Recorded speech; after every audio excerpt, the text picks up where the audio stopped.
गलती यदि हो गई है तो सफाई कभी नहीं देना चाहिए, झूठ नहीं बोलना चाहिए। झूठ बोलने वाले लोग जिंदगी भर गलती करते हैं।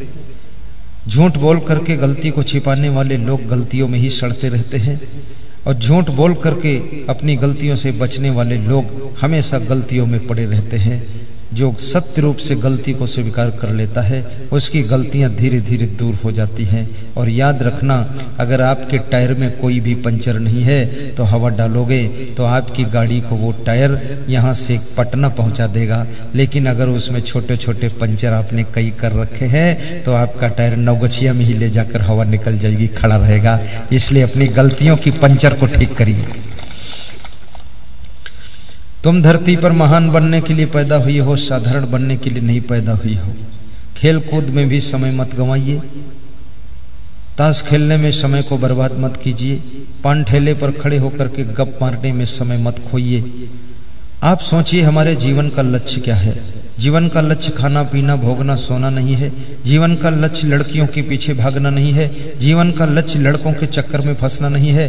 जीवन का उद्देश्य फैशन करना नहीं है, और जीवन का उद्देश्य ये बाल और गाल के चक्कर में पड़ना नहीं है। जीवन का उद्देश्य आत्म शांति के लिए भक्ति करना है। जीवन का उद्देश्य आत्म कल्याण के लिए गुरुदेव का सत्संग सुनना है। जीवन का उद्देश्य संसार की बुराइयों से बच करके रहना है।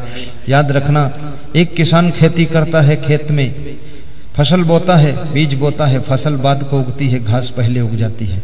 घास को उगा हुआ देख करके किसान चिंतित हो जाता है, टेंशन में पड़ जाता है कि बोया था फसल, उगी घास, अब फसल घटेगी, घास बढ़ेगी, इसलिए घास को उखाड़ कर फेंक दो। किसान एक एक घास को उखाड़ उखाड़ करके फेंक देता है। किसान केवल देखना चाहता कि हमारे खेत में फसल ही फसल रहनी चाहिए, घास बिल्कुल नहीं रहनी चाहिए। और जिसके खेत में घास बिल्कुल नहीं रहती है उसकी फसल 10 गुनी अच्छी होती है, और जिसमें घास 10 गुनी हो जाती है उसकी फसल नष्ट हो जाती है। याद रखना, बुराइयों की घास को तुमको भी निकालना है।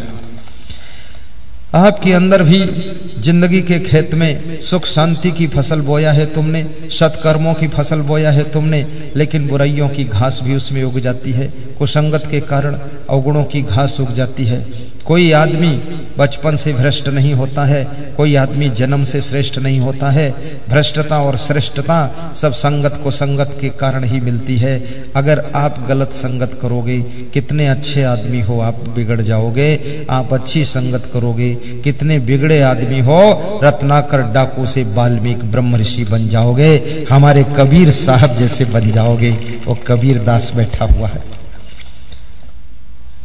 वर्षा के समय किसान लोग खेती को खूब निराते हैं, खेती को खूब निराते हैं, खेती को खूब निराते हैं। वर्षा के समय किसान लोग खेती को खूब निराते हैं, खेती को खूब निराते हैं। तैसे ही सज्जन बुद्धिमान दुर्व्यसन दुर्गुण को हटाते हैं। तैसे ही सज्जन बुद्धिमान दुर्व्यसन दुर्गुण को हटाते हैं।